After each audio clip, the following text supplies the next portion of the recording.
Good morning, everyone. My name is Beth Boland. I'm the chair of the New England chapter of NACD, and we welcome you to one of our favorite programs that we bring about every year or every other year, which is Governance for Nonprofits in a Changing World.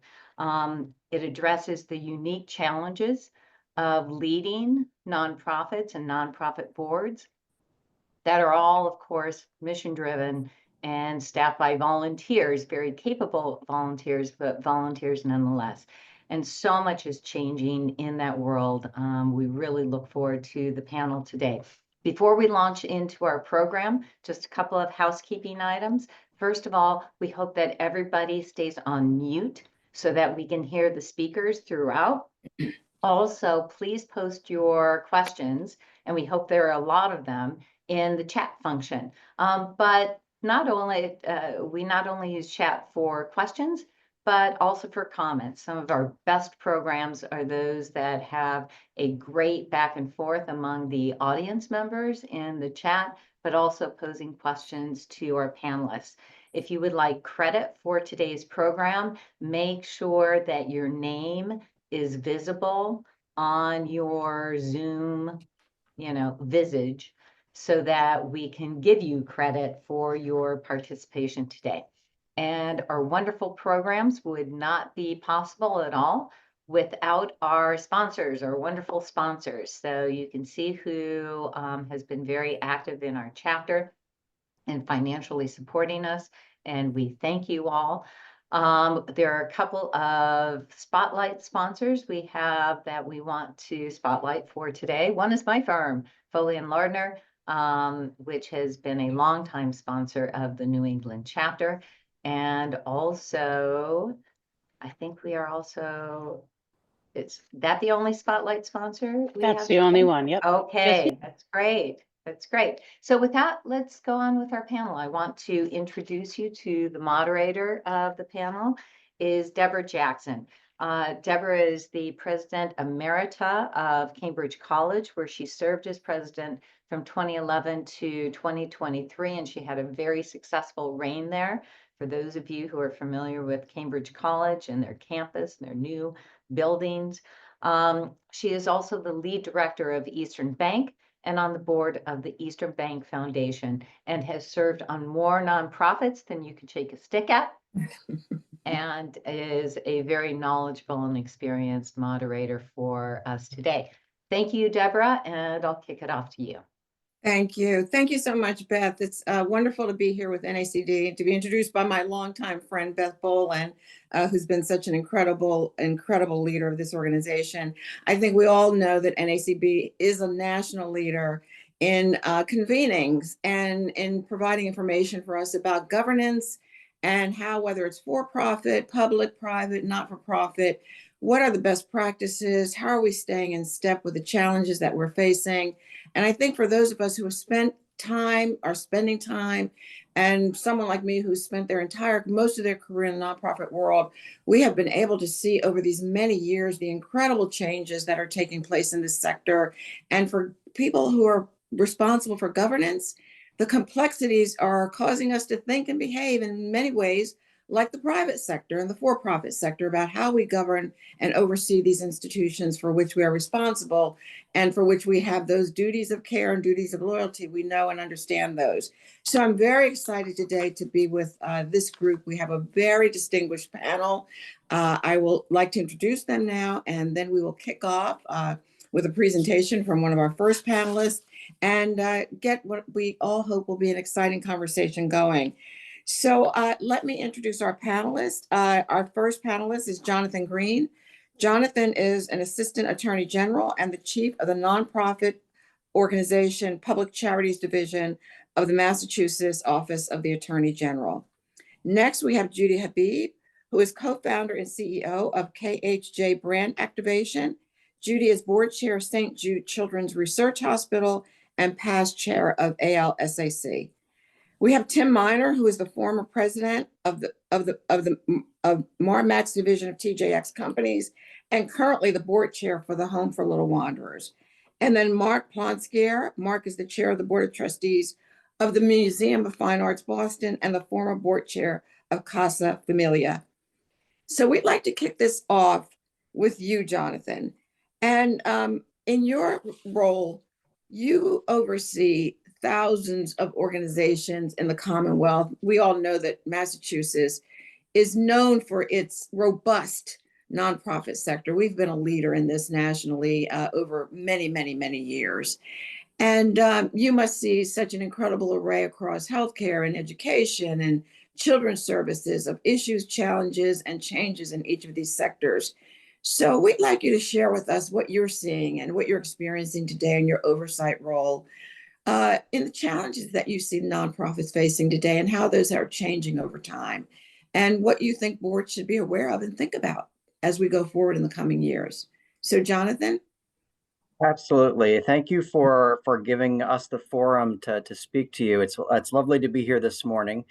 As Deb said in her introduction, I am the chief of the Charities Division at the Attorney General's office here in Massachusetts under Attorney General Andrea Joy Campbell. We are a division that has a long history, and we are overseeing a very vibrant charitable sector here in Massachusetts. I think we estimate that there are at least 25,000 charities that are filing with us annually as part of their annual regulatory filings. It is something that is a pretty busy practice, as you may imagine. We are a division that oversees these charities through a variety of different aspects. We will have a variety of different functions. We'll have, in some ways, a consultation function. We open our doors and our emails and our phones to hearing from charities, to speaking with charities. These are all things that we do on a regular basis. I think as we know, Massachusetts is a real hub for charitable activity. I want to stress that we are overseeing in our limited fashion this big, vibrant charitable sector in Massachusetts. It is a sector that is directed by thoughtful and engaged boards of directors or trustees, whatever they call themselves. We know it's a huge part of the economy here in Massachusetts, and it's a significant reason that Massachusetts is such a destination for many. It's going to include everything from our perspective. These public charities include everything from the largest hospitals and health systems, our biggest universities, all the way down to the small volunteer-only organizations that do all sorts of things, from health and human services, after-school programs, animal rescue services. It's the wide gamut of activity in the charitable sector. Certainly, we have our renowned hospitals and health systems, but we also have our higher education sector, which includes at the one end some of the biggest institutions, and at the other many fine small colleges. As I noted before, behind the health and vibrancy of these charitable entities are their boards of directors or trustees. And as we know, the largest and most sophisticated of these will be led by boards that require a significant commitment of time and expertise. I'll give you just the briefest of background on our division. We are a division of the Attorney General's office. We are assisting in upholding one of the oldest functions of the Attorney General, and that is protecting the public's interest in charitable assets. We're a division of about 20 people, including about 7 attorneys, and the rest are non-attorney professionals who assist in many of our registration functions. I also serve on an organization, the National Association of State Charities Officials, that allows us to work in close connection with our colleagues in other states. I've been on the board of that since last year. That's an organization that permits us to regularly communicate on matters of common interest across the states on charitable issues. And there are many issues of common interest in which we find so many areas of commonality in which we can work, even amidst other issues that may be very political. Charities issues are often not that political. We offer, as part of the Attorney General's office, support for boards of directors. One of the biggest ways we do that, and this is particularly for smaller organizations, is our guide for board members of charitable organizations. That was something that we refreshed in 2022 to meet with the current demands of what we wanted to share with the sector and with the boards. We have housed that on our website. It lives on a page that offers additional guidance documents from the Attorney General as well, including guidance on sale of all assets or transfers of significant assets between charities. I'll also note that we have seen a variety of introductions of things from the division. We started annual filings with our division. Those started in 2023, making use of the AGO's new charity filing portal. Allows us to respond more quickly to charities on their registration and filing functions.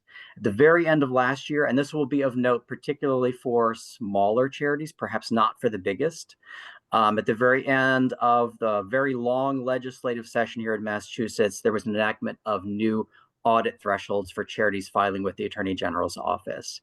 That will mean that for some of the small to medium-sized charities, there's now a review threshold of $500,000 gross support and revenue, and an audit threshold of $1 million, bringing us in line with what many other states are doing. A couple of the things I wanted to touch on. While our higher education sector remains a beacon, it's also seen in recent years an uptick in closures and other transactions.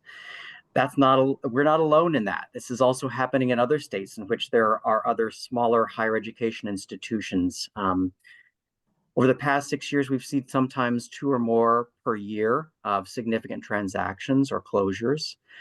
Certainly here in Massachusetts, we had some statutory enactments through our State Department of Higher Education in 2018 that permit some additional look into financials, but also help to emphasize for boards of higher education institutions that there are certain training modules to be followed. I think these are really great modules. We've participated in doing some of the training materials here. I think they're really great for providing windows into the sorts of things that big boards are already doing, because we know how much big boards are doing with regard to onboarding their new trustees, their new directors, permitting them to understand what their fiduciary responsibilities are, permitting them to really get on board and make sure that they are aware of all of their responsibilities, and they're really doing the great stewardship that we've come to expect here. Certainly, there are a lot of other issues, and I know some of my co-panelists will be talking about a lot of the issues that are being faced by charitable boards, by directors. I'd be remiss if I didn't touch at least briefly on the current events. That is to say, the challenges as the sector is adjusting to the new federal administration. I think it's fair to say that the events of the last 2 months have presented new areas of concern or challenge for charities and charitable boards. Those can fit into different categories. Some organizations will depend, even if only partially, on federal grants. And some of those have been, some of the payments on those grants have been frozen or slowed. Even those that charities could have reasonably expected to have been paid out. In a separate category are going to be stated changes to National Institutes of Health research funding formulas with a potential cap on indirect costs. That's going to impact so many of the research institutions here in the Commonwealth, but also throughout the country as well. Institutions I know are grappling with how to respond to orders that are coming out, to other actions aimed at diversity policies. We know that all of these issues are being discussed among managers, among management at charities, among boards, among groups representing the sectors. Our office has offered some guidance on a number of these issues, especially on the important issue of diversity. But I want to make clear here that our division wants to hear from charities operating in Massachusetts. We really do want to hear from you. Please do consider reaching out to us if you have specific concrete areas of concern. As with all other matters on which we interact with Massachusetts public charities, we may not be able to provide charities with direct representation or to offer specific legal guidance, but it would help us to fulfill our role more fully if we know more about how the nonprofit sector is being impacted and how we can better help the sector to respond. So I will certainly make that request here. Our doors are always open for having conversations with charities. Our doors are always open for making presentations like this and making our role clearer to the sector and asking how can we be of help. I think one of our biggest functions as we see it is to do this sort of outreach and to be responsive to the sector. We are a division that has, while we may have oversight under statute over charitable assets, we have a limited function. We are relying on the boards, the directors who are putting in, as the phrase goes, their time and treasure on overseeing these charities and seeing to their health and vibrancy. And anything we can do to support that, we will be here. So please do consider reaching out to us as needed. Jonathan, thank you so very much for that overview. It's so clear listening to you that you're very busy, first of all, but that busyness is a reflection of, again, what's going on around us, what's going on in the sectors that you oversee, but also what's going on in our country right now and the impact it's having on nonprofits. I guess before I turn to my panelists, I'd like to ask you one question. I was so pleased to hear you say, talk to us, because oftentimes relationships with regulators and people who oversee you and have authority over you are daunting and frightening. And I think especially to organizations that are smaller and don't have attorneys on staff and the kind of support. But I would like to ask you, just in very simple terms, how do organizations reach out and engage with you, and how should they advise us on that? Because I think it's so important for you to say, this is a two-way street. You're here to oversee and protect our communities, make sure that the nonprofits are, adhering to regulations and delivering the services that they are committed to deliver. But you're also here to help the nonprofits. So I think for many people, that's not always clear. What would you suggest in terms of how you build that bridge from the nonprofit side? Yeah, it's so important. And I think that, we are open to any sort of conversation. We invite the informal conversations from charities or their counsel who have something to say. They say when they may propose a transaction and they're not sure what our role might be, or whether there might need to be some sort of notice or approval, please do reach out. We view ourselves as working best and doing our best work when we're working together with the sector and having those informal conversations. We take every opportunity we can to have these sorts of conversations, whether it's with NACD or whether it's with one of our legal training groups here in Massachusetts. But also, please do feel free, call the switchboard, ask for me, ask for John Green. I'm happy to talk. Send me an email at jonathan.green@mass.gov. I am aided in my management of the division by my deputy chief, Emily Gibralt. She is equally skilled at being able to respond to these matters. Please do reach out, give us a call, send me an email. We will respond. And final question, can you just share with us, you've described what's going on in Washington and how it's impacting so many nonprofits, funding, employment, focus on DEI or not. The state is doing what to help us in that regard? Are you convening? Are you sharing information? So what's happening at the state level, again, that can give us some hope and encouragement and optimism about how we face this? I think there's a lot of things going on. As some may have seen from the press, our office has been involved in a fair amount of litigation on a variety of matters. I think that's one of the biggest ways that our office broadly is looking at the issues coming from DC. But also we're inviting charities to reach out to us to tell us again about how they're impacted so that we can know better how we can use our tools to better respond and to better assist. But we know that charities themselves will be bonding together and speaking with trade groups, with other groups representing them, and trying to figure steps forward. I think the best thing we can do is to stay involved, to stay informed. Any conversations that folks would like to have with us, with or without counsel, please do feel free to reach out to us. Great. Thank you so much. So I'd like to bring into this conversation our other panelists. Jonathan, thank you for setting the stage for this. Thank you very much. We appreciate it. I'm going to turn to you, Mark, because at the core of what we do as a sector is our mission. If you look at the for-profit world and you look at corporations, they have a purpose. They have shareholders. And so the definition of their accountability and their responsibility seems more complicated. For us. At the core of the nonprofit sector is the mission.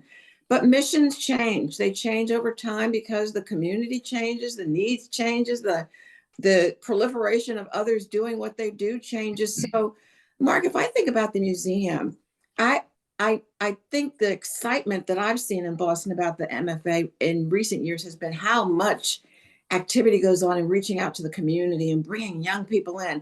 I imagine when the MFA started, that was not on their agenda. So that's to me a really wonderful example of how you preserved your mission, but also evolved to community needs. Can you talk a little bit about that and how even now that occurs at the museum and at the board level, that commitment to making sure you're evolving as the needs of the community change, even as an arts institution? Well, Deb, thank you for the question.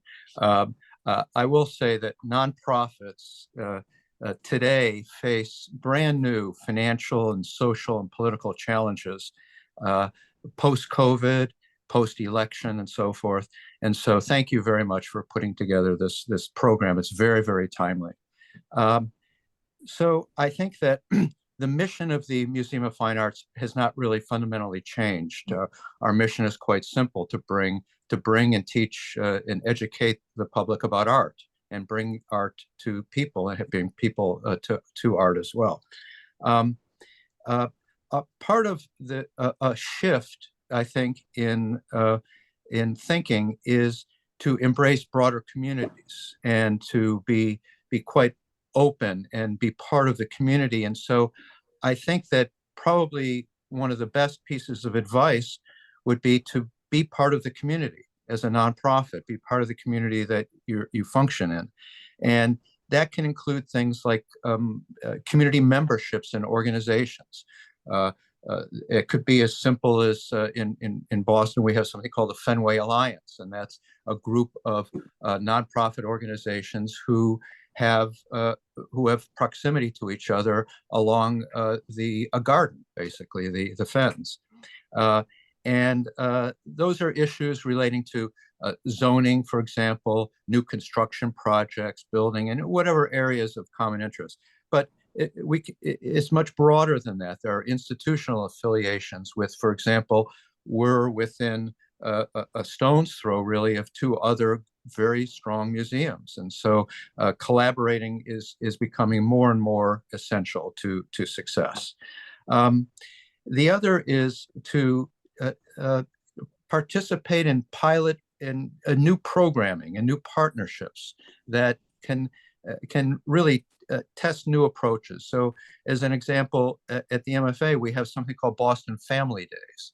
And those are this was a program constructed in cooperation with the city of Boston, where the first 2 Sundays every month are free to Boston students K through 12 and their families. And that has brought in a whole group of people who may, for financial, for locational, for not feeling welcome, whatever the reason is, bringing them into the museum to have that enriching experience that only museums can provide in that same way. The other is that the people who are closest to the ground are employees and visitors.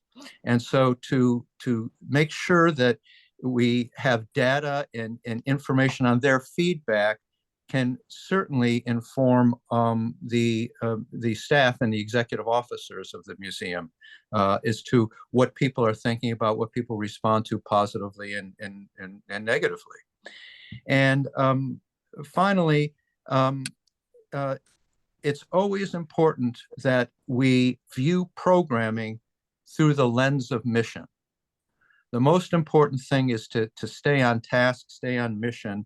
And so when decision making happens at institutions, nonprofit institutions, I think the question that always has to be asked, how does this advance our mission? Mm-hmm. And I think that if we keep that in mind, we'll stay on task. Thank you, Mark. The reason we started with mission, it has to ground this entire conversation. Tim, I'm going to turn to you for a minute on the flip side of that. You know, one of the concerns about mission and programming is that always the concern about mission creep. Nonprofits have a tendency to want to always, we're trying to save the world, really.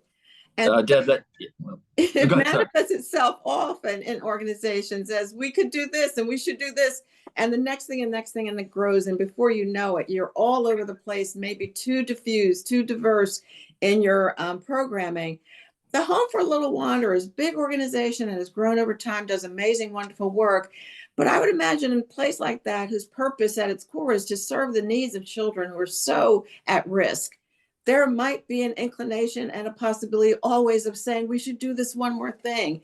How at the board level do you balance that programmatic growth and strategy with maintaining your core mission and avoiding and not getting into mission creep?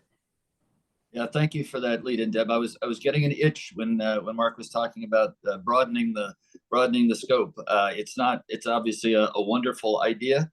But my very singular view right now is that running a successful nonprofit to do work, the mission for children who need you, and all nonprofits, I think the hardest task right now is keeping yourself on mission, keeping it focused on what it is that you're doing what is the goal of the organization? What is it trying to do?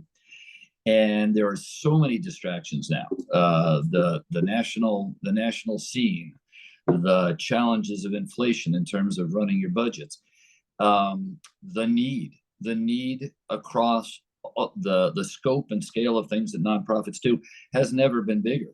So you have to fight and wrestle to keep on mission, because you can have mission creep, to your point. And how do you do that? You do that, I think, you said it, Mark said it, you have to focus on the mission, and you have to have a board that is really, really focused on what it is you do. And, we'll get to talk about it later, but I my favorite opening statement on all these conversations is that, I've had the privilege of being associated with nonprofit and for-profit boards, and I've absolutely come away with the conclusion that it is much harder to run a nonprofit than it is a for-profit company. And it is much harder to be a successful and effective board member on a nonprofit than it is on a for-profit company. And there are a myriad of reasons, which I'll be happy to touch on as we go. But I just wanted to open up with that is on this meeting today, that will be my passion and something I will try to communicate, and why it's just so important for all of us who are on boards and who recruit for boards to recognize that these are hard jobs and you need really sharp people, and they have to be dedicated to the cause. And the people that I get to interview who want to be on the board, if they show passion about the mission, they're in, and the capacity to give. We're going to come back to that, but I want to ask you a follow-up question, because I also want some of this to be very practical for people who are in our audience today. So what do you do in terms of mission creep when you have these wonderful people who work for your organization? They're the ones always coming up with these ideas because they're closest to it, right? How does the board get involved when you have gone through, your staff, and they come to Leslie, and then they come to you, and they have this wonderful programmatic idea, and you're sitting there as a board saying, oh no, this is mission creep. We're going to be distracted.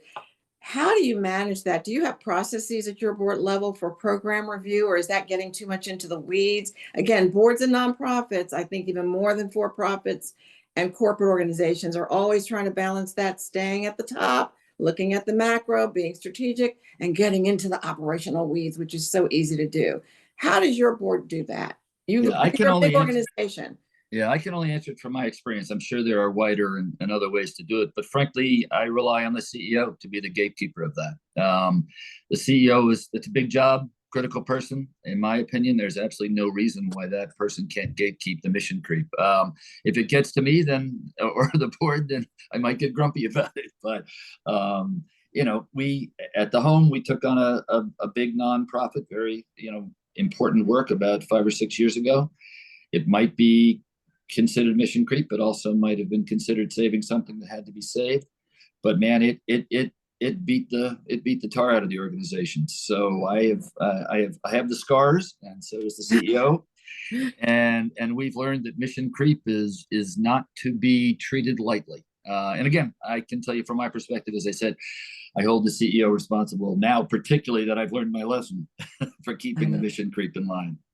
So the takeaway here is try as we may to do everything to save the world. We're only more effective if we're focusing our time and resources on the things that our organization can do. Let me pivot for a minute to the question about how boards organize themselves to get the job done. And let me see before that, Ellen, I'm going to do a check-in with you. Do we have any questions in the chat at this point that would be helpful in this conversation about mission creep, mission maintenance, and growth and evolution? No, but we do have one to tee up related to funding, because people are wondering about, given the drastic climate and the changing climate of funding, what innovative opportunities there might be in different ways to approach it. So you could do that now, or you could do it later, but we're going to get to that. So I'm going to hold on that for just 1 minute, and then we're going to come back. But don't let me forget that, because we know that's at the top of mind in all nonprofits every day, and for the CEOs every morning when they open their eyes. But right now more than ever. So don't let us forget that, Ellen. I want to just transition a minute to the how. So all organizations organize their boards in some core basic ways, but also a lot of different ways and nuance to the point of the organization. So I want to go to, I want to ask the question, and I want to go to Judy and Judy, the wonderful work that you do at St. Jude's. We all know St. Jude's. We see it on wonderful marketing, wonderful public relations and imagery. I love it. It's so very respectful of your customers and the patients and the children you serve. But how is your board of a big organization like that organized to get its work done? And how do you stay abreast of best practices in this regard? Everything else, again, that we're talking about today is a function of, is this board effective? And effective means, are we organized to get the work done? And are we getting the work done? And how are we being held accountable for getting the work done? Can you talk a little bit about that from the perspective of St. Jude's board? Yeah, actually, the perspective I'd like to share is having been on the board for a very, very long time. As in, when I first joined the board, we were probably raising $500 million a year. And we're now raising over $2.7 billion a year from 12 million donors. It is a huge and sophisticated organization.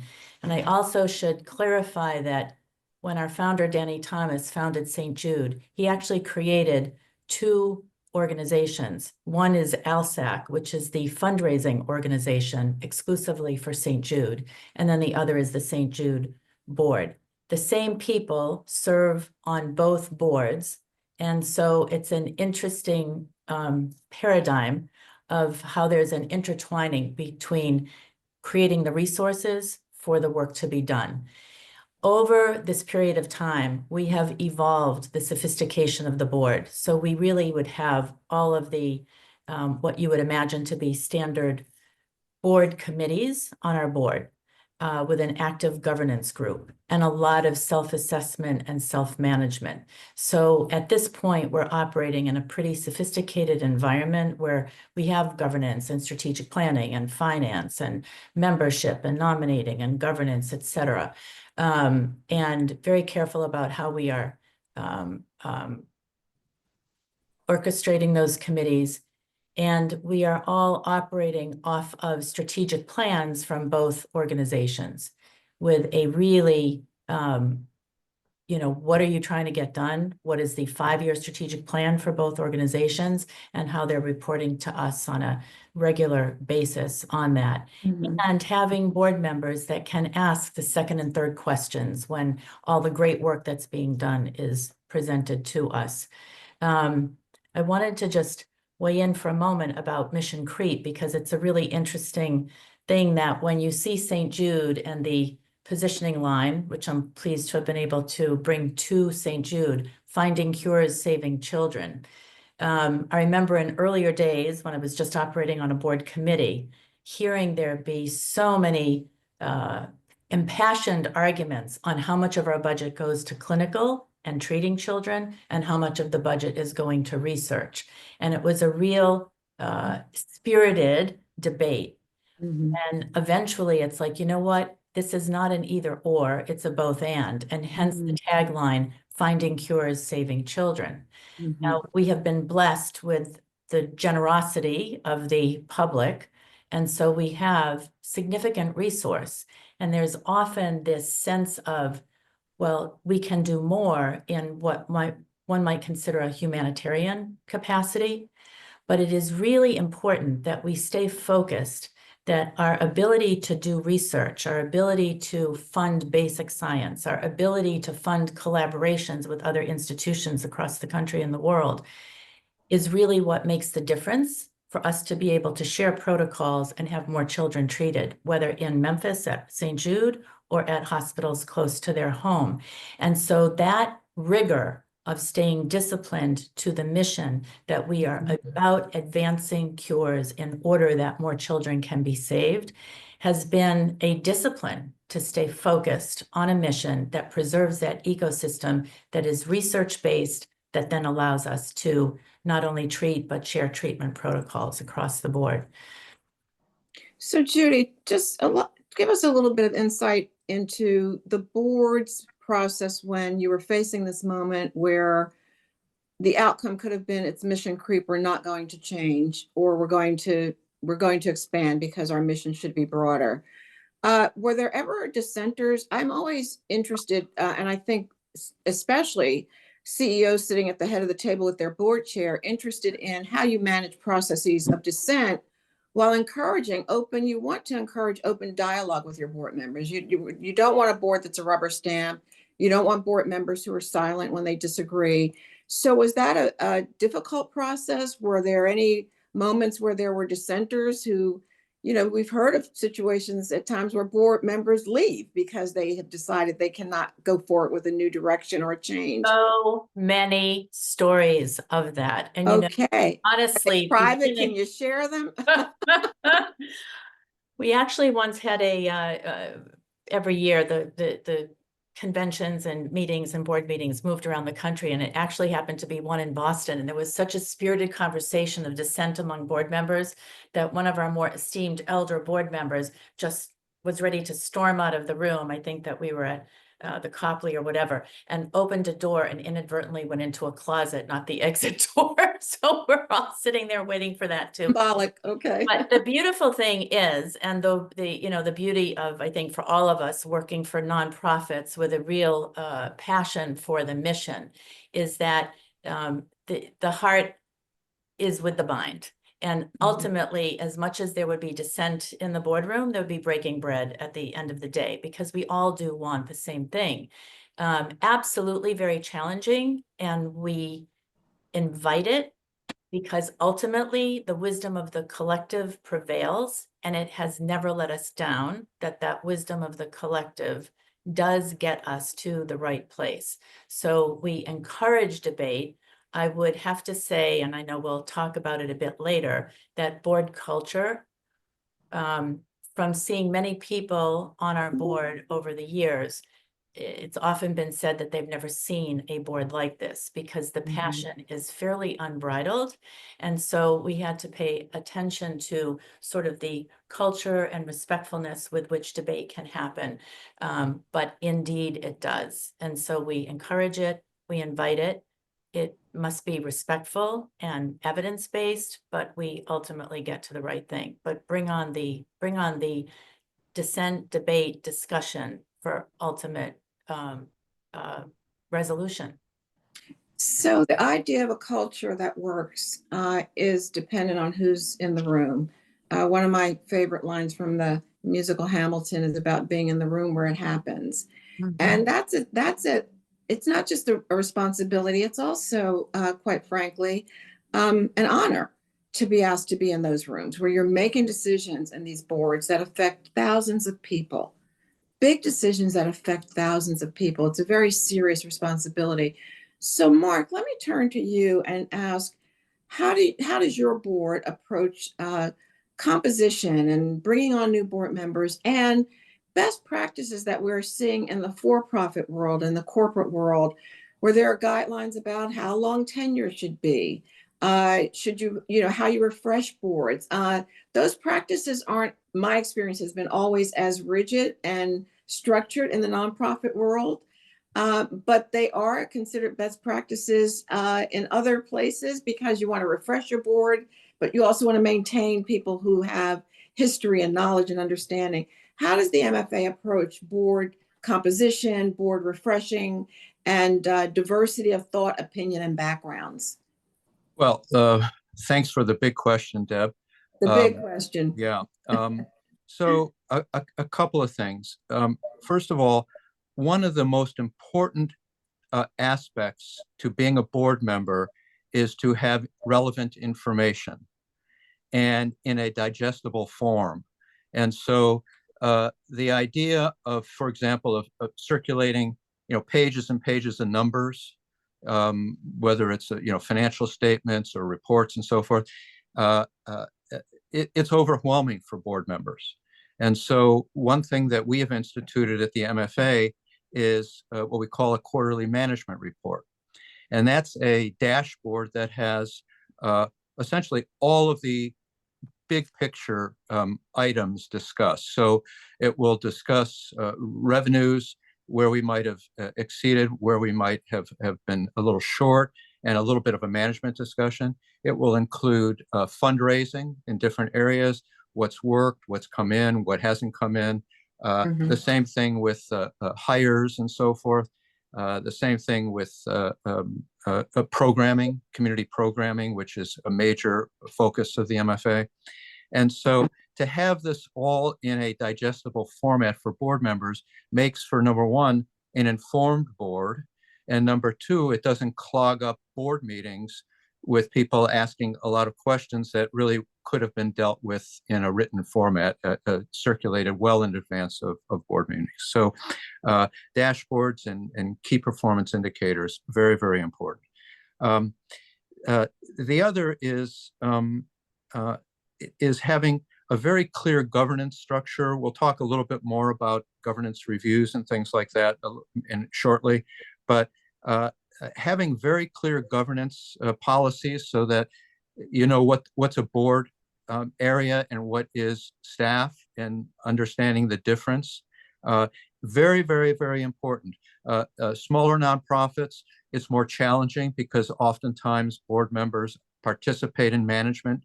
But as organizations get larger, it falls more to professional staff executing the policies set by the board and making sure that that is very clear. Also, it's very important, obviously, for board leaders to get with executive officers of the organization, with staff, regularly and consistently. At the MFA, we have a chair, which is my position, and a president, and a chair of the board of advisors, which is another group in addition to the board of trustees. The three of us meet with the director and a couple of key staff every week, once a week. And the subjects are always current and always pressing, or something that really requires that kind of communication. So the strong communication is clearly critical. I think the other is to do regular self-assessments or audits. This could involve staff, visitors, even board members, to get direct input from the people who we're impacting, to know whether we're doing what we're supposed to be doing, whether we're accountable, and we maintain we're on mission, and as opposed to not being on our mission. So, these are ways in which boards can have oversight and have a healthy relationship to management. Thank you, Mark. I want to ask you, Jonathan, do you discuss this in your office and offer advice and guidance to boards on best practices for board accountability? Because that's what Mark has, alluded to, the issue of accountability. And, boards often do board assessments of individual board members and full board. How do you look at board responsibility and accountability in your role? I think one of the main things that we do is not so much to offer specific guidance, but to understand that there's going to be a huge range of things that a board's going to have to contend with, and that in order to be a really responsive board, you're going to have to be following all of the best practices that are out there, right? In other words, you're going to have to be assessing what's being said, what's being said by many of the groups that are going to cover the sorts of trainings that are going to be required. What is the best practice? So I don't want it to sound as if we are trying to do a top-down best practices from the AG's office, because that's not the case. I think it's really about what is the sector saying, what are the training groups saying, what is the consensus as to what is best practice. So we can certainly look at something and suggest that if you haven't updated your bylaws in 20 years and you aren't doing a variety of things, you're probably not following best practices. But I don't want us to be the top-down arbiter of what is best practices. I think we want engaged boards who are thinking about what best practices are, and who are updating their bylaws regularly, and who are doing the things that they need to do to stay relevant. So I don't want us to be the arbiter, but I think that there's a lot that sophisticated boards are already doing to make sure that they're doing best practices. Thank you. Can I ask quickly, Mark and Judy and Tim, do you do regular board assessments, formal? Absolutely. Yes, annually. Same. Are board format members come, or some individual? Oops. We're Oops. having a little audio issue. With Deborah. me? Yeah. One more time, Deb. Yeah, Yeah. try it again. For No, Not- not working. No. we've Tell got you it. what, this is Ellen. So while Deb is coming off and coming back on, can I toss in a couple questions from the audience? And then Sure. hopefully we'll have Deb back shortly. Mhm. So one interesting question, since we were talking about assessments, is question one, and I'm going to open up for you guys to jump in. Are you reviewing your policies for their fit and purpose, and given the shift in administration, specifically on ESG and DEI? And then we just were talking about assessment processes. Do you add the ability to contribute funds personally or through networks to the other skill sets needed? So let me just open that up generally to Mark, Judy, or Tim, whoever would like to go Yeah. first. Well, I would say that at the MFA, we do regular governance reviews where we review not just the bylaws, but we have a lot of policies and procedures that are codified. And the fact is that you're absolutely right, Alan. It changes. The focus changed.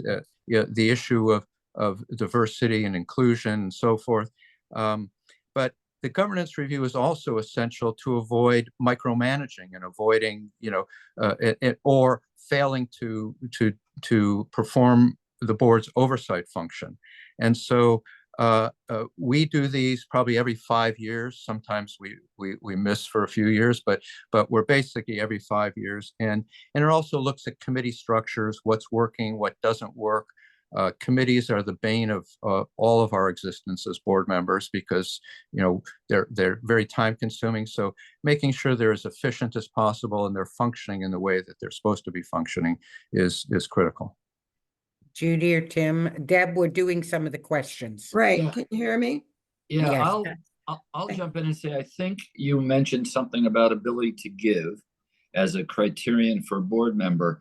And I think it varies perhaps by board and how much of their, or by organization, how much of their operational income comes from development. But I can certainly say at my view as it has evolved at the home, you certainly can have a balance of people. But in the modern world, with the expense it takes to run a nonprofit, you have to have a focus on the ability to give and the networking that can come from the people who have the ability to give. And I mean, one of my T-shirt phrases, it takes money to help kids. And it just, whether it is appropriate or not, it is a fact of our life. And as board members and as CEOs, we have to take it incredibly seriously because that's what gets the good work done. Judy, did you want to Yeah. add to that? And then we'll go back to Deb. Sure. From a St. Jude point of view, early days, there was much more reliance on the board for a fundraising capability and running fundraisers, et cetera. And then we evolved very much away from that. So there is no requirement and no expectation. Of course, it does exist, but funding is through the board is not the issue. In terms of self-assessment, we are so rigorous about it. In particular, staying in governance and staying out of management. And that's especially important as our management, both organizations are operating at such a level of sophistication. So it's been a hard habit to break, to not have board members doing a deep dive in areas that frankly stay out. It's governance, not management. And so we've come a long way in that regard. Yeah, Tim, I think that the interesting part is fundraising is absolutely part of a board's responsibility. But what I've been sort of surprised at is the opportunities to have philanthropy come from other sources, not the board. And whether it's for a particular initiative, and people love initiatives, particularly programmatic kinds of initiatives. And it can come from sort of anywhere where, there's an individual out there who has a particular passion that you can tap into. So I would encourage everyone to certainly look beyond their boards for the kind of philanthropy that others may be interested in. Yeah, and I don't want to suggest it's a one size fits all or a singular dimension, because honestly, one of the things I wanted to talk about was the complexity in a nonprofit organization where I'm used to working in a place where I had 100 people to answer all my questions and do everything I needed to have done. I watch our CEO turn and look, and there's no one there sometimes. So at our organization, the need to have the board members to be recruited based on talent in specific business areas. The home is amazing at delivering to the children on that side. The hardest part perhaps is being able to handle the operation side. We need to target our board members by finance, investment, audit, banking, operations, real estate, technology, legal, HR. There needs to be a backstop in every one of those areas. I'm not sure I listed them all, and I'm not sure. I got tired as I was going halfway through that. The number of people that you need and the expertise you need in a medium-sized nonprofit in that board is extraordinary. And you have to recruit for that, and you have to have succession planning for each one of those jobs. And what I've watched our CEO do is that job has moved up in her priority list to a much higher level. It's become, frankly, it's probably co-equal with doing the job and development. And it probably should have been. And in some cases, I think it tends to be a secondary process, something that happens, sort of ad hoc.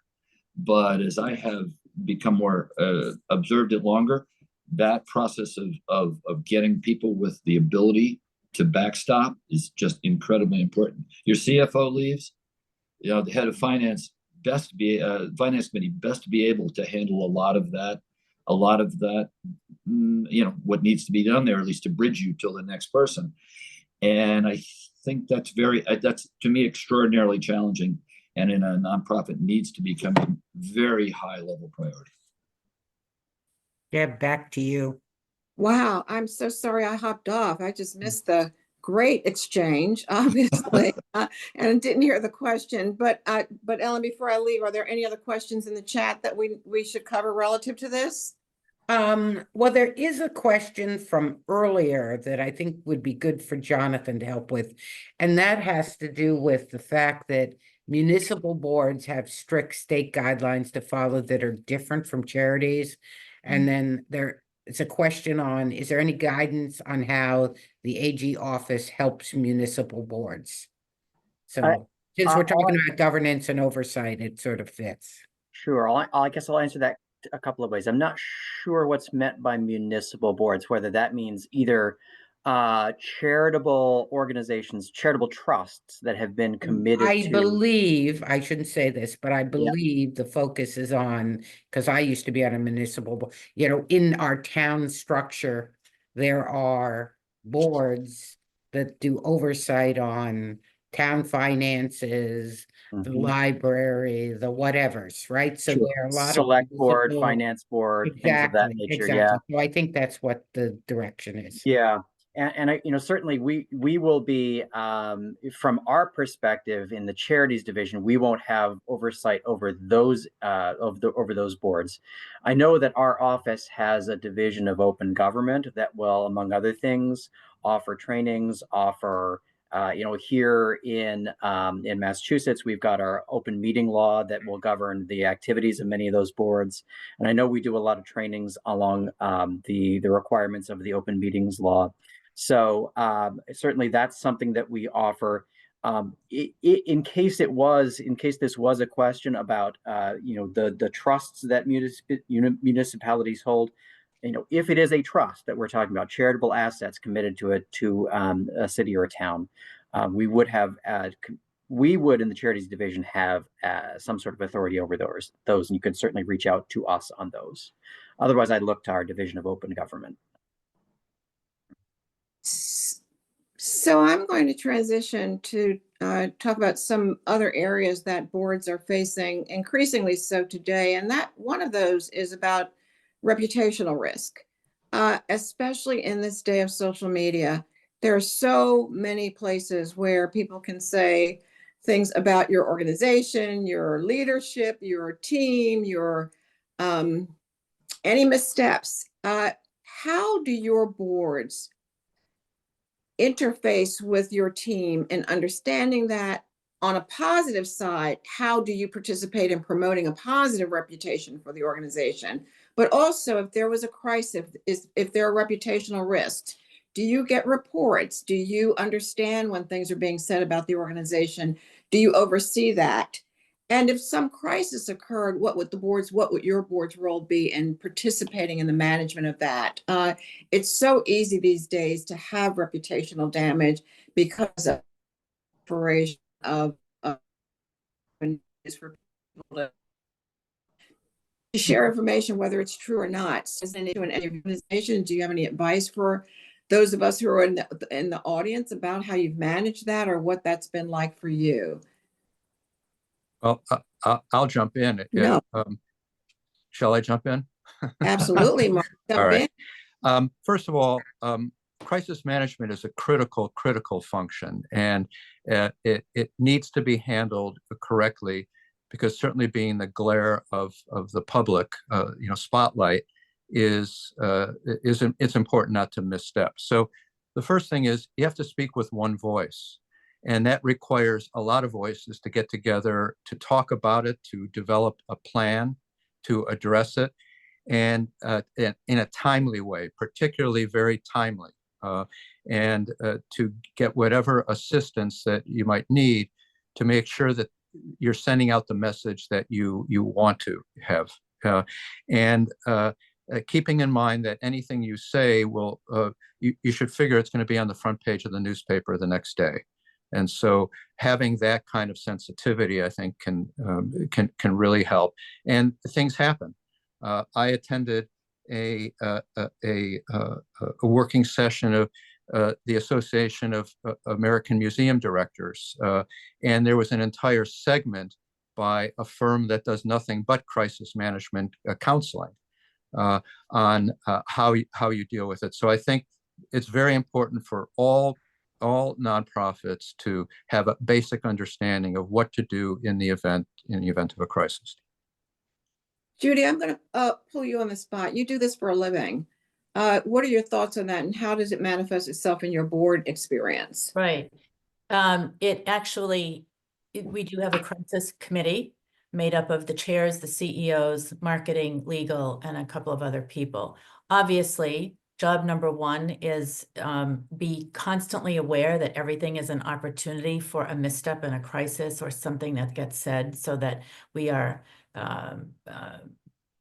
avoidance is job number one. But when something does happen, the crisis committee convenes immediately, and we do arrive at a one voice. Here's how we're handling it. And it's your best shot at no response, some response, whatever it is. And, you know, it has occurred from time to time, and you work it through. And that's it. Very strong crisis committee.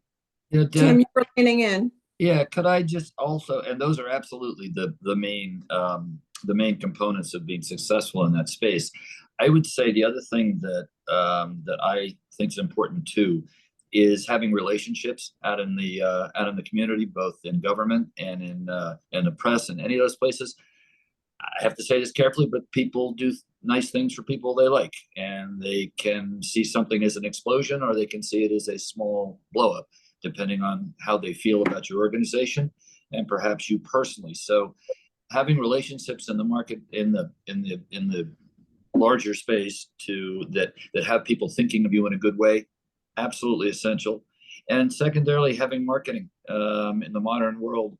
In nonprofits, you need to market yourself. You need to have a brand. You need to have a reputation. And the marketing department, through social media and beyond, need to be buffing that reputation in every way possible. So if you do hit some large iceberg that knocks you off course, you have lots of reputational goodwill there to survive the buffeting that can happen from that. Mm-hmm. I will add one thing to that, taking a little liberty here, the importance of making sure that there is a single point of communication. I think, again, organizations that may not be as sophisticated will think anyone can take the call from the media, anyone can answer the question, and that's the recipe for chaos. I think crisis communication in this cyber world is especially important. Because so many organizations are at risk without even knowing it, that they might be the subject of a cyber attack. So I want to transition with that little note. I didn't create that, so I could transition, but I want to look at kind of emerging trends that are affecting nonprofits. AI, where does that stand in your organizational plans and strategy and use? And also thoughts about cyber and cyber protection in your organization. So these are all emerging areas that some organizations simply, again, aren't addressing at all, don't think it's relevant for them. It's relevant, I think, for every organization today. Are your organizations addressing this at the board level, preparing for this, mapping out plans and strategies for something like the use of AI at all in your institution, and also how you operate in a digital world where you're very vulnerable to cyber misuse and attacks? So, I'll Tim, jump in. I want to jump Judy? in. Okay. At a level of, as again, two pretty sophisticated organizations on fundraising and research, we have 24/7 cyber alert. It is the number one risk, and it is there. The devil is around the corner, and it is constant surveillance to basically head off when it looks like something might be coming. And it's huge. And I think it's the most exposed are the largest organizations, and we are there now. And so it is a absolutely all over it. From a board standpoint, what we want to hear from management is, what are you doing? What are the advances? Who are you using as consults, et cetera, to get regular reports that we are as advanced as we can be to ward off on that kind of cyber attack. It is so pervasive and it is so scary. And so the alert has to be at 1000%. I will make this comment about AI. There was a period probably 6-8 months ago within the last year where there was a blow up about AI and how it's going to change our world. And I had every board member sending letters. When are we going to hear a report on AI? What's happening? What are our organizations doing? We need to know, we need to be involved, we need to hear about it. And honestly, as often, you've got your board members coming in from this direction and the CEO saying to chairs, get them to back off. This is not new. We have been doing, particularly in the research and science, we breathe AI and technology. And so you have lay people, board persons who are looking at the latest thing from the Wall Street Journal and getting really unduly excited. And, it's our responsibility as chairs to manage that we are not improperly exercising the time of CEO and our management to just be generating reports. Is it a big thing? It's a huge thing. From a board standpoint, what we're doing is asking management, tell us how you are dealing with AI from a opportunity, and really it's all of technology, from a how are you leveraging opportunity and mitigating risk? That's it. Those two things. You tell us what you're doing in those capacities. And then for those board members who do bring the ability to bring in the second, third, and fourth question to exercise what's being done in management. And that's how we're taking it on these days. It's huge and dynamic. Yeah. Thank you. Just Mark. to build on Judy's emphasis on cybersecurity, it's a major issue that faces large and small nonprofits alike, and where the gap can be as simple as an employee, for example, logging into the wrong thing when they're at their homes, for example, so making sure that the staff that has, obviously access into the deep files of the organization, that they are fully aware of all of the risks and all of the things that they should not be doing with their computers. And so that's very important. The last point I just wanted to make is about insurance. So you can buy cyber attack insurance, but it's very important to read the fine print because it probably doesn't cover everything that it probably should. So important to make sure you know what it does cover and what it does not cover. Tim, did you want to add anything to that? No, I think I guess very well covered. Yeah. I will say that sometimes, and I heard Judy say this a little, sometimes board members can get all fired up about things that are not necessarily going to help that day. And if they've just read the Wall Street Journal about self-driving cars, there's fashion in almost everything, and sometimes your role is to beat that fashion back until it actually means something. And Right. And then I'll go back to just keep everybody focused on the mission. Yeah, I was just going to add that a little bit like the issue of mission creep, it's the new thing, and board members always want to understand that we're on top of the new thing, even when its relevance may not be a priority. But I do want to add a very strong cautionary note for anyone in a nonprofit. Do not think you are immune to a cyber attack. You are not. And, the greatest risk often comes from inside. And so I don't know if you have experienced or heard or your board tracks this, but the training that's done for your staff about not opening certain types of emails, I think is critically important. So for me, that's a huge takeaway in this session, to pay attention to it, know what you're doing to protect yourself, and know when there are efforts. All of those data points are meaningful. The last thing I want to cover, and it's again part of what's happening in so many areas, and Jonathan, you absolutely touched on it earlier, and that is partnerships, mergers, acquisitions. We're seeing these happen in so many sectors, especially here in Massachusetts in higher ed and healthcare, but also in others. So not all strategic partnerships are that draconian, meaning it literally changes the organizational structure, but there are lots of ways to partner with other organizations. So I guess I'd like to hear from you on how at the board level, because that is a major strategic initiative and endeavor for board oversight. The board is responsible for the future of the organization in a way that day-to-day management is not. They might leave, the concept of the board is preserved into the future. So when you think about changing your organizational structure, it's something that should always, I believe, be handled at the board level. Have any of you had that experience? I know, Tim, the home has acquired other organizations. Do you want to share with us any thoughts about the experience in partnering with others, whether you are the acquiring enterprise or it's a merger, but you've had some experience in that at the home? Yeah, and I touched on it a bit. I would, I think I'll only add that it is incredibly hard to take a new organization on or be taken on. I think it's one of the most challenging things that a business can do.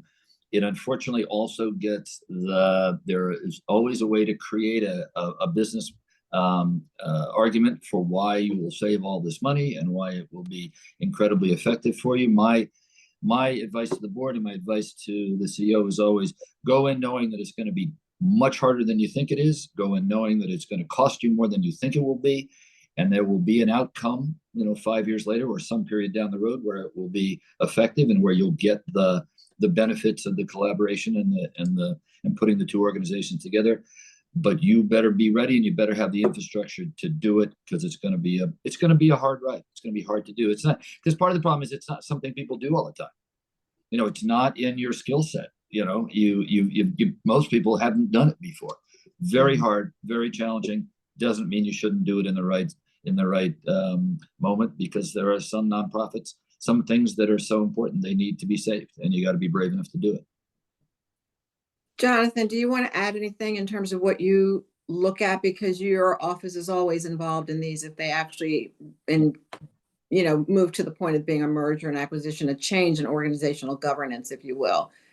Yeah, I think the main thing we are looking for is a lot of thought from the board, that the board is really considering their options well, that they are, number one, looking at these partnerships are often entered into for financial reasons, or because of financial weaknesses, or because of changes in dynamics in the broader sector.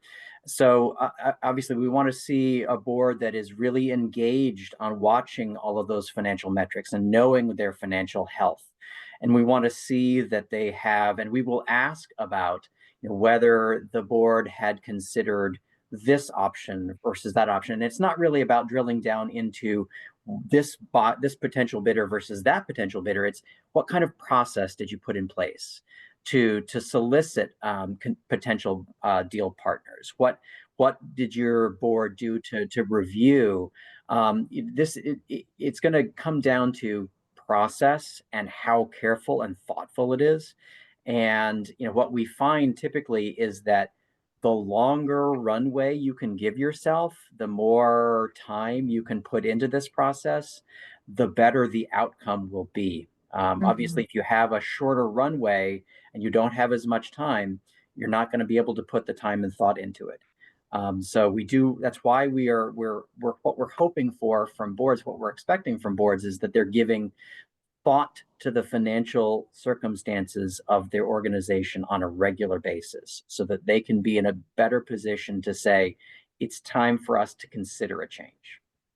Deb, may Yes. I offer something in the domain of collaboration and partnerships, but not from a formal governance merger acquisition financially driven collaboration, but from a mission-driven collaboration, and to encourage sort of the widening of the aperture of the board and CEOs and management to really look at what innovative collaborations and partnerships can make sense because there is a shared sense of mission.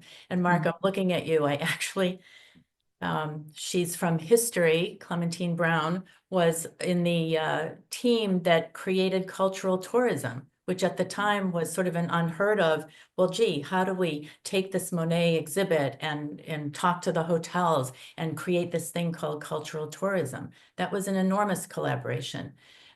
St. Jude and ALSAC 20 years ago essentially began the world of cause marketing with, do well by doing good. And it was our partner AutoZone in Memphis, Tennessee that came up with the point of purchase at the register that you could add $1. And that's something that got started there, and now it's what it is.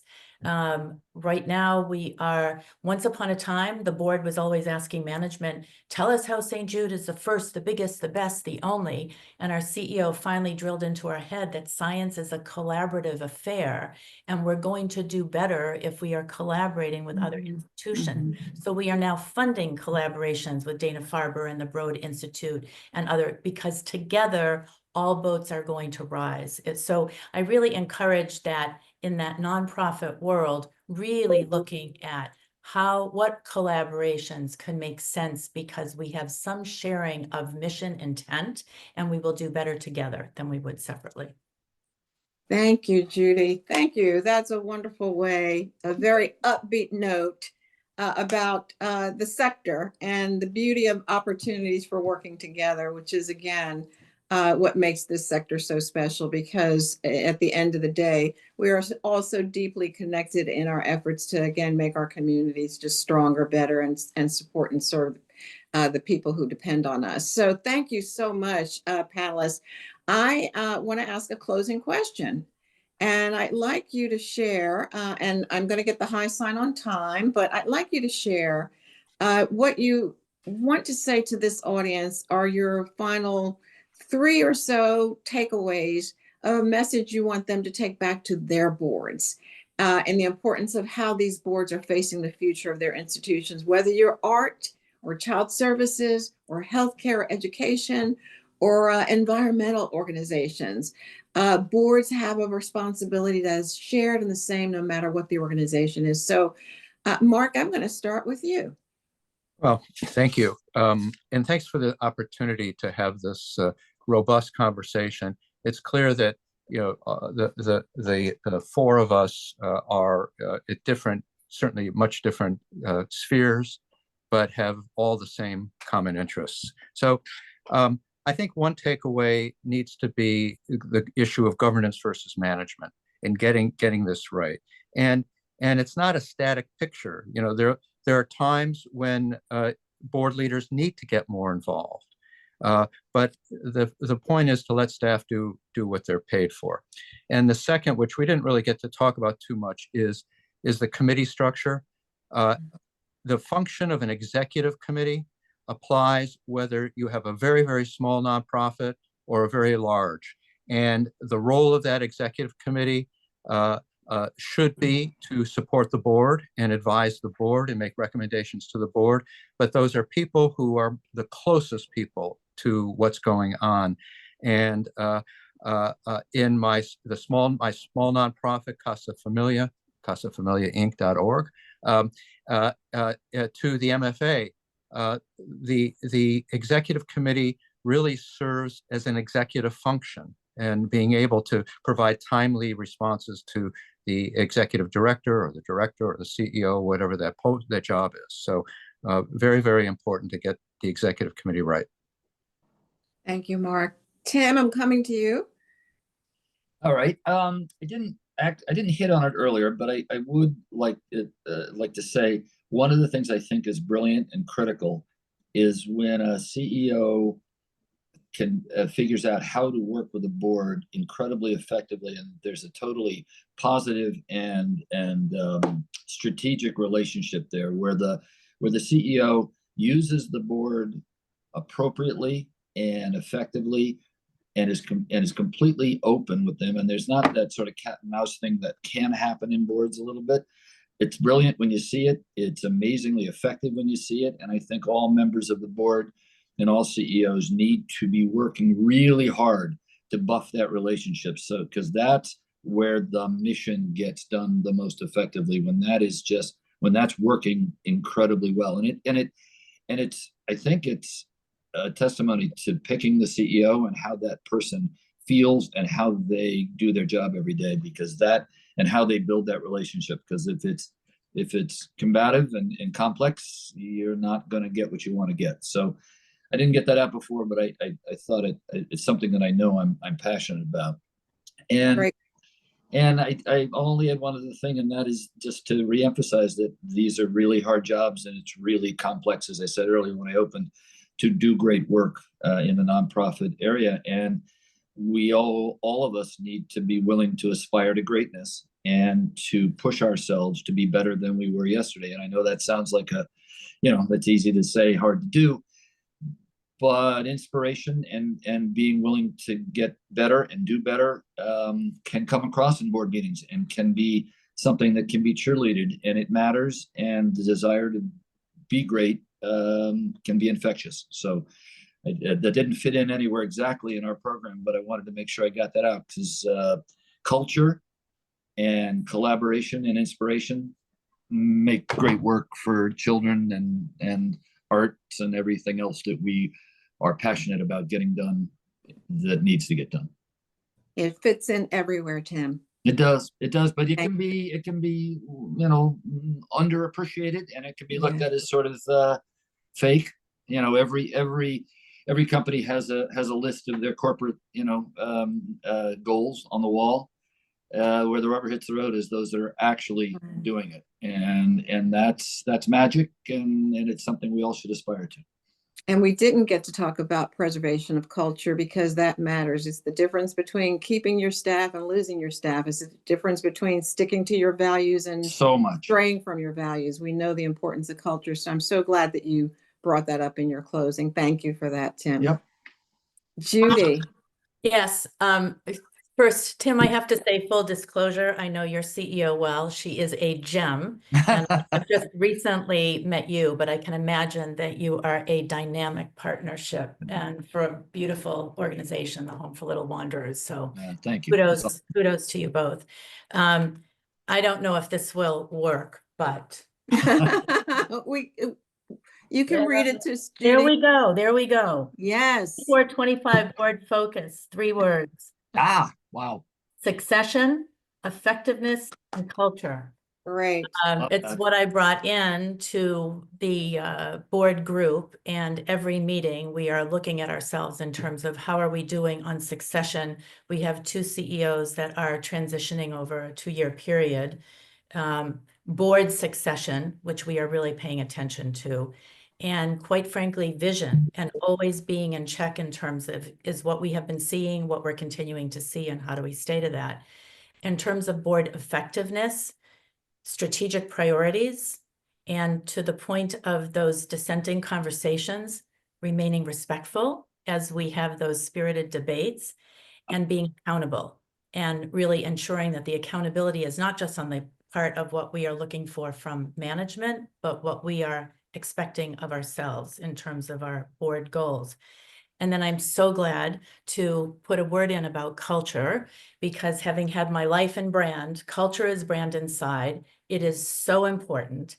And I really need to give a plug to NACD, because the beautiful Blue Ribbon Commission done by the NACD was a brilliant piece of work that I read cover to cover, and actually had it be a major portion of our recent board retreat, because it takes culture and really breaks it into the actionable evaluation of what defines a good board culture, how do you reinforce it, and then when you find those fault lines, how do you fix it? And so I would really encourage, because NACD is a resource available to everybody, to take a look at it. And that one particular chart, I love everything in a mandala, like give it to me in one picture.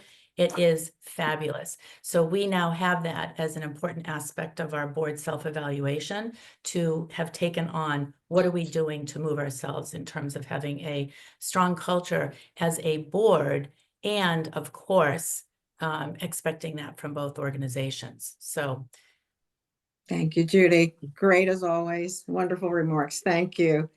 And John, I'm going to let you have the closing. You started us. Any 3 or so points you want to say to this audience? Yeah, and I You're think first.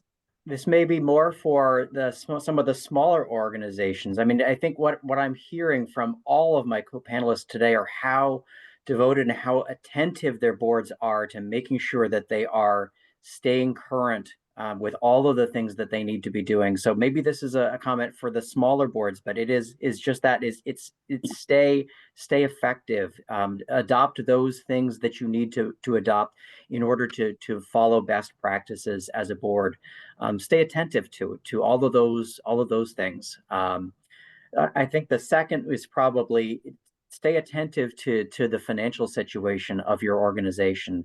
Really dig into that as board members, knowing where the organization is, where its financial weaknesses might be, where are the stress areas. Know those things, front and back, so that you can be better positioned if something needs to change. And I think that's more important than ever, as we've seen stressors come from the federal government in the last 2 months. And then finally, it's just, please do feel free to reach out to our office. We really do see ourselves as much as possible as partners in overseeing a vibrant charitable sector. So do reach out to us. If it's just to say hi, we're certainly welcome that. But if you have something in mind, some sort of proposal, some sort of something that seems novel to you, please do feel free to give us a call, give us an email, talk about it informally. We welcome those conversations. Thank you all, panelists. This was a great discussion. And I'm now going to retire my mantle and hand it over to you, Beth. Thank you. Wow. Give a hand for this panel. It was chock full of practical advice for all of us who sit on nonprofits. I am particularly struck by Tim's comment that being on a nonprofit board is just as challenging and perhaps more challenging Said more. than being on a for-profit board, because people, they're all volunteers, and trying to harness that is really a unique talent. So thank you all, and fantastic job, Deborah, for moderating. It was really fantastic. Thank you, Beth. Also a big plug, as Judy was saying, for the materials on the NACD website. I use them all the time.